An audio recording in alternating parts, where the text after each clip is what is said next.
All right, we Ooh, got crap. game one. Okay. Ooh, this is an interesting matchup. Interesting that he's deciding to go Sephiroth. Everyone agrees that Sephiroth struggles, first of all, for short characters, but also against super projectile heavy characters. So this is like a double whammy for Sephiroth. Yeah, like he's not gonna be able to really do much. Like short characters, you have to like land better with your fairs and back airs, or like down tilt them, or down angled F tilt. It's really awkward to fight short characters with Sephiroth. But then you have the Honest, short character that's shooting like a million arrows at you. yeah. Well, and Sephiroth, part of his problem is, oh, that is not the DI you want to see on Forder. But part of Sephiroth's problem is that a lot of his moves are laggy, but because he has such good range, it's not that bad on shield. But against projectiles, it doesn't matter how far away you are. You're still going to get hit. You just get whiff punished. Because like, yeah, your sword's the longest sword in the game, but a bow and arrow is still a bow and arrow. Yeah.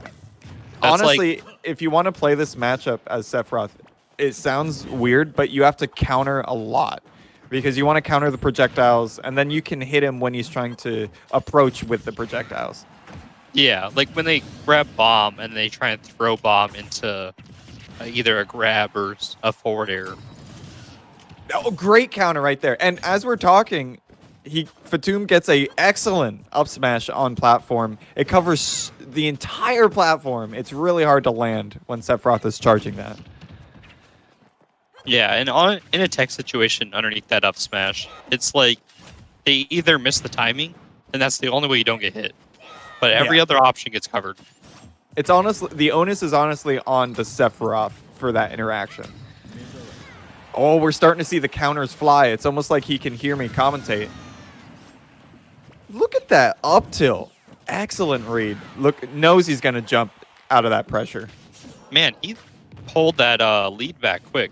Like, we saw that he lost his stock right away. Like, Danny was at 14. And now he has the lead at 140. This is going to be really hard if Daniel wants to pull this back. He's got to get this stock and then deal with Sephiroth with wing. So with the second stock, he's honestly going to want to try to take it early. Yeah, Ooh. wing will come out around like 80% for this stock. And it is not nice to deal with. It makes his disadvantage so much better having that extra jump. Disadvantage is so much better. Even approaching is so much better. It makes all of his aerials about 1 frame on average safer.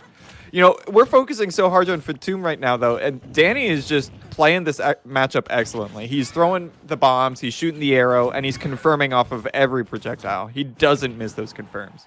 He got the nice auto-cancel down air. Pretty hard to time, honestly. Not that I'm a good youngling player, but I can never do that. It's just such a weird timing. Oh, and the fair one up smash to close out the game. Beautiful. Excellent confirm. When you're playing youngling, you got to be able to hit those confirms. It's almost like playing as Fox. You really want to make sure you can hit those confirms. Otherwise, they're going to be living to like 160. And then you're going to try to kill with like forward throw or up throw or something. Yeah, like when you're playing these combo characters with an okay amount of kill confirms, you really get into the mindset that I have to kill now or else they're going to live too long for me to deal with them. Yeah, and I think in those situations when you get them to higher percents, you know, out of those confirmed percents, really the mindset you have to have is I'm going to throw them off stage and I'm just going to, I'm going to let the kill come naturally. You don't want to start fishing for, those up smashes or those F smashes because that's how you get punished and that's how you lose that lead.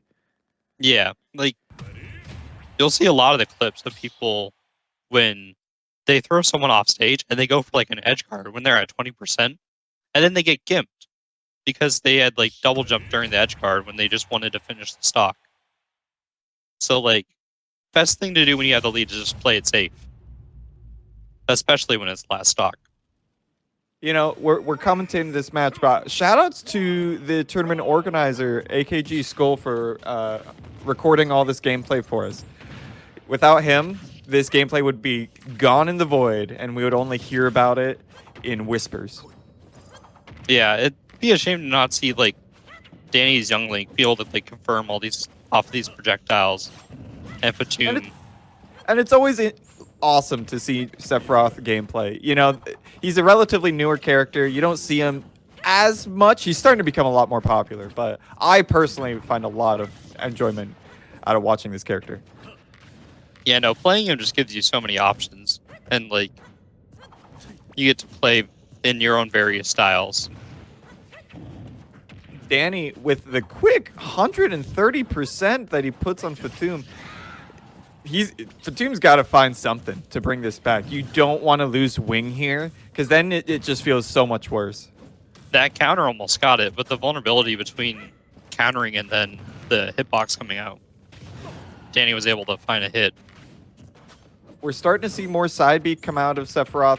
It's a really good anti-projectile move. Wow, that up throw just easily killed. I expect it to be a little closer than that. Well, I don't know what you can expect from Kirby, but that he was pretty high percent. Yeah. He was, what was it? 170? Yeah, he's Yeah, probably 160. Oh, no! That is unfortunate. Danny with Danny the giving homie! the homie stock. Man, what a homie. Fatum up being fully charged up into the air. It might just be me, but I always feel like it's sending a message when you homie stock and then you come off the Angel platform and immediately combo them for like 70%. It's like, yeah, I didn't need that stock. I'm going to beat you without it. And he was actually just resetting rage. Exactly. Just to he get wanted the the combo. better confirms. And confirm he will at 120 with the down smash. See, and now that match feels so bad on Fatum's end because he didn't take a stock, even though Danny was at 2 stocks, 30%. Fatum didn't actually take that first stock. So in your mind, you're like, dang, I basically got 3 stock there. He didn't even get the satisfaction of taking the 1 stock that he could have. And that's a mindset you can't let yourself get into because it doesn't matter how the stock happened. It was 2 stocks. You can still bring it back. Each game is its own separate thing. Reset that mindset going into each game. Just focus on what's ahead of you. Do you think we see a character switch? That matchup is just so hard as Sephiroth. I think it's very possible. I know DannyDVito is very set on Young Link, so I don't think we'll see him switching. And it's definitely been working out for him. But like switching off to Sephiroth, I don't know anything about Fatum as a player. But by the way he plays Sephiroth, I feel like he could play like a sortie that has a little bit less end lag, like maybe like Marcina or Roy or Grom, just so they like have that better benefit of hitting the shorter characters. Yeah, it's not so easy to get overwhelmed by these projectiles. Yeah, You know, you can stand a little closer, swing some moves, and not get blown up. Ooh, Mario. Mario's an excellent pick in my opinion. Mario's a really good pick as well because he has his fireball, and his fireball's just like on its own is a really good projectile. And Mario Like, doesn't have a lot of lag, let's be honest. starting off with a cape very confidently saying, I have a reflector, and you have to deal with that now. Yeah, making him respect it. Too many players just, don't ever show the option. They have it in their back pocket, and it's not the best option to use in all circumstances, but you at least want them to be aware of it and a little afraid. Yeah, so they can't just spam the projectiles. And Fatum really is trying to show the cape, but sometimes the Young Link's projectiles are just a little bit too fast, and the frame data on them is too good. I think they're starting off a little more even this match. I think the Mario is really going to pay off. Oh no, you don't want to see that. That was a really unfortunate SD. Yeah, trying to... in this set. That's really hard to bring back mentally. It's hard to not let that get to you. Roll behind, back throw, the classic. Oh, but Danny with the insane, what was that, 30% right there? Just from disadvantage? Yeah, jumping off ledge, getting that fair one, just Danny knows all the Youngling confirms. I wonder how many hours has Danny put into Youngling. It honestly feels like he's just played so much that he knows what to do in each situation. Like he gets one hit and he's like, okay, I can do this. Yeah, like he hits an arrow at some percent, and he already knows all the trees of what to connect with from it. Fatum bringing it back, 2 stocks each. This is Mario we're talking about. He can definitely get this stock pretty early. And Man. it's fine that this stock was taken. It's like Mario is so good at racking up percent that all he really has to do is get one good string going, and then he could finish off the stock with a forward air, F smash, or up smash. You can definitely see the difference, though, in, I'll say, character comfortability.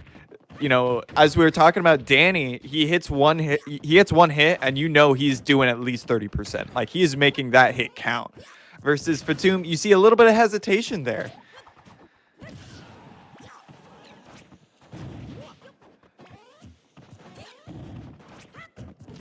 Okay, seeing neutral happen. Fatum behind a good amount here.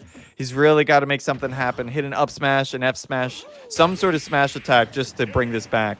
Oh, Danny just threw him off stage and said, I can edge guard him.